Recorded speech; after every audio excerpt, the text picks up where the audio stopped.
My name is Caleb Richmond, and this is my stock evaluation project. I chose VRT, Vertiv Holding Company, which is a data holding company, specifically in the AI industry. They've been doing well over the past couple of years. I've actually owned this stock or had shares in this stock. Um, Currently, it is at $274, but when I evaluated the stock, it was at um, $280.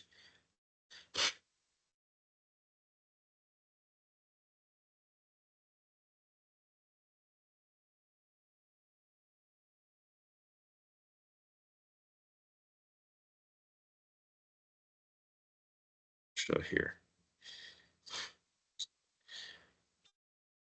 So as you see, um, it says currently at 273.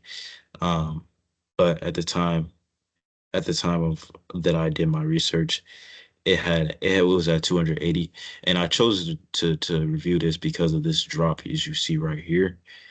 Um, and this is the start of the quarter. I wanted to analyze why VRT dropped. Was it miscalculated? And that kind of leads to my main question of, does the discounted cash flows built from VRT's actual reported financials support the current market price of $280 per share? And if not, what would have to be true for that price to make sense? So I wanted to look at the financial history in my data. So I've coded here showing all of my predictions, and first thing I did was review the historical data of this stock, dating back to 2021. So here's how my revenue by year, um, the net debt by each year, and shares outstanding. And then moving on to the historical operating margins, the effective tax rate, and the capex. So what I assumed before was that I needed to understand VRT's actual historical trends, and a few things that I noticed were the operating margin expanded sharply from 4% in 2022 to 18.5% in 2025. Um, and then additionally, I saw that it was a 13.8% um, effective tax rate, and then it went to 54% the next year.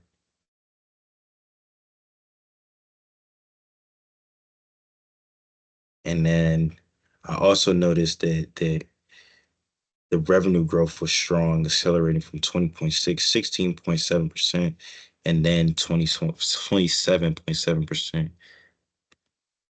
in the most recent year. So next, I want to look at the CAPM, or I'm sorry, the pro forma projection table. Then this is a 5-year pro forma. Um, it's a 5-year pro forma table,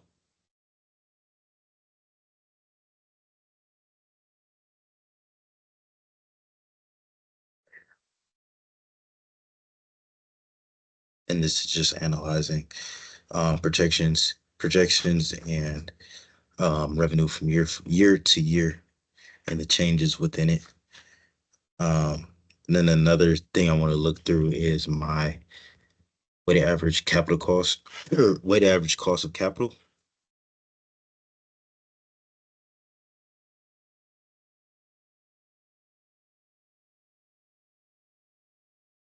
And from here, I looked at a 10-year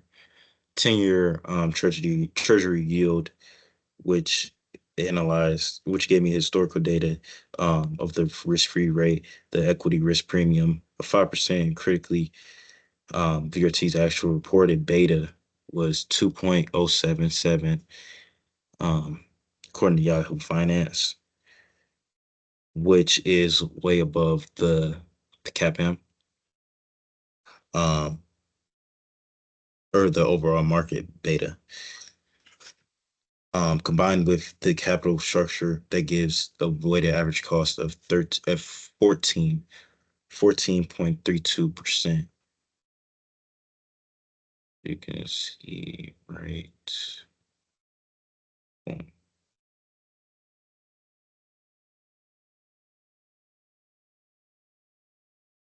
And then going through 2021, and now I want to talk about my discounted cash flows.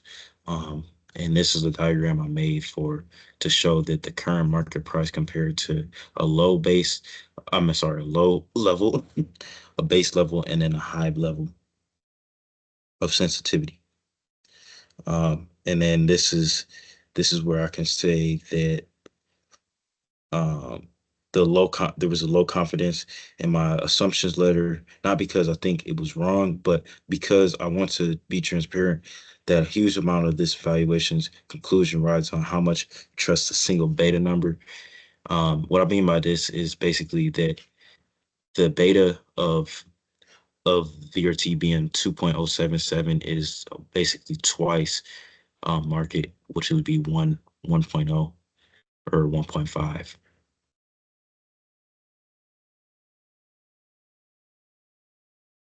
Um, So what should the actual price be? It should typically range, it should, according to the beta, it should probably, in the weighted average costing of capital, the valuation of this stock should probably be between $80 and $90. Um, what it's currently at is 114.80, um, with the beta at 1% or 1.0. And then you would see here it is 59.73. Um, so what would I conclude from this?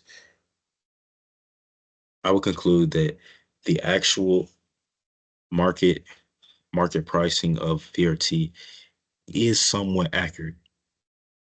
Where it fails to be accurate according to the data is the beta being higher than average, meaning that it could be overpriced.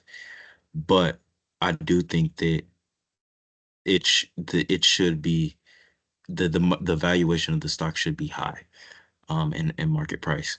But this is due to the AI trends. Um, Usually because of the market and the industry of AI, things are predicted a little bit more optimistically.